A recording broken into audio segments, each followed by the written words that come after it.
আমাদের মুসলিম কি করেছে খালি ভিডিওটা দেখে যান, আর মা বেটা গল্প করছে খালি ভিডিওটা শুনে যান। আচ্ছা মা, তাজমহল এত সুন্দর, তাজমহল কি আমরাই বানিয়েছি তাই না? না তো, যিনি বানিয়েছিলেন ওনার নাম সম্রাট শাহজাহান, উনি মুসলিম ছিলেন। ও আচ্ছা, তাহলে কুতুব মিনার নিশ্চয়ই আমরা বানিয়েছি? না না, উনিও মুসলিম ছিলেন, ওনার নাম কুতুবউদ্দিন আইবেক। তাহলে লাল কেল্লা নিশ্চয়ই আমরা বানিয়েছি?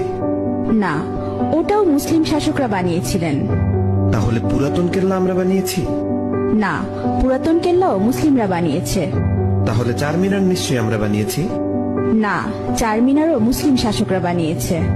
মা, আমি শুনেছি ভারতের সবচেয়ে বড় ও পুরাতন রোড গ্র্যান্ড ট্রাঙ্ক প্রায় 3000 কিলোমিটার পর্যন্ত বিস্তৃত, সেটা তো আমরা বানিয়েছি। না না, গ্র্যান্ড ট্রাঙ্ক রোড আমরা বানাইনি। গ্র্যান্ড ট্রাঙ্ক রোড এক মুসলিম শাসক বানিয়েছেন, উনার নাম শের শাহ।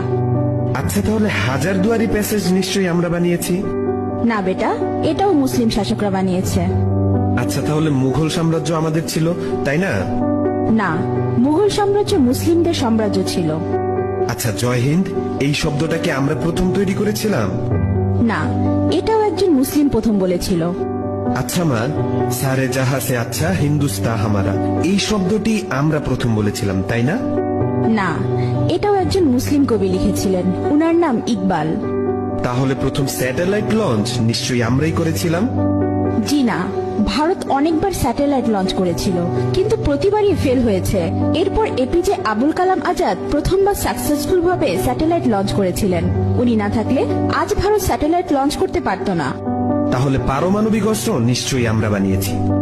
না না, পারমাণবিক অস্ত্র একজন মুসলিম আবিষ্কার করেছে, উনার নাম এপিজে আবুল কালাম আজাদ। তাহলে মুসলিমরা না থাকলে আমাদের কি হতো মা? মুসলিমরা না থাকলে ভারত এক অন্ধকারাচ্ছন্ন দেশ থাকতো।